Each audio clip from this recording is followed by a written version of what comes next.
Okay sir. Assignment ಜಾಸ್ತಿ ಇತ್ತು ಶುಕ್ರವಾರ.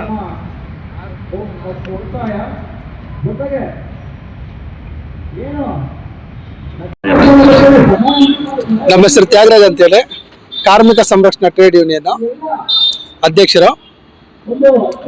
ಈಗಾಗಲೇ ನಾವು 2024 ಡಿಸೆಂಬರ್ ತಿಂಗಳು 2ನೇ ತಾರೀಕು 3ನೇ ತಾರೀಕು ಉಪವಾಸ ಸತ್ಯಾಗ್ರಹ ಮಾಡಿದ್ರಿ. ಆ ಸಮಯದಲ್ಲಿ ಸ್ಥಳಕ್ಕೆ ಆಗಮಿಸಿದಂಥ DCM DK ಶಿವಕುಮಾರ್ ಅವರು ನಮಗೆ ಬಂದು ಇಲ್ಲಿ 1 ತಿಂಗಳೊಳಗಡೆ ನಮ್ಮನ್ನ ನೇರವೇತನ ಒಳಪಡಿಸೋದ್ರ ಬಗ್ಗೆ ತೀರ್ಮಾನ ತಗೊಂತೀನಿ ಅಂತೇಳಿ ಭರವಸೆ ಕೊಟ್ಟು ಹೋಗಿದ್ರು. ಆದರೆ ಈವರೆಗೂ ಯಾವುದೇ ರೀತಿಯೂ ತೀರ್ಮಾನ ಕೈಗೊಂಡಿರೋದಿಲ್ಲ. ಮತ್ತು ಸೌಜನ್ಯಕ್ಕಾದರೂ ನಮ್ಮನ್ನು ಕರೆಸಿ ಒಂದು ಸಭೆ ಕೂಡ ಮಾಡಿ ಅದ್ರ ಬಗ್ಗೆ ಒಂದು ತೀರ್ಮಾನ ತಗೊಳ್ಳೋ ರೀತಿಯಲ್ಲಿ ಯಾವುದೇ ರೀತಿಯೂ ಚಟುವಟಿಕೆ ನಡೆಸಿರೋದಿಲ್ಲ.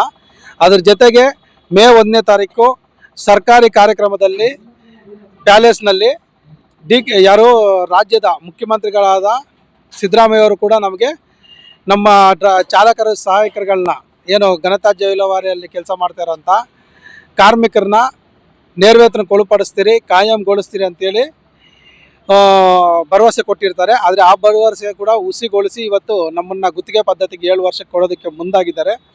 ಅದ್ರ ಜೊತೆಗೆ ಮೊನ್ನೆ ನಾವು 19ನೇ ತಾರೀಕು ಸೆಪ್ಟೆಂಬರ್ 19ರಂದು ನಾವು ಪ್ರೊಟೆಸ್ಟ್ ಮಾಡಿದಂಥ ಸಮಯದಲ್ಲಿ ನಮ್ಮ ಮೇಲೆ ಎಸ್ಮಾ ಕೂಡ ಜಾರಿ ಮಾಡಿದ್ದಾರೆ.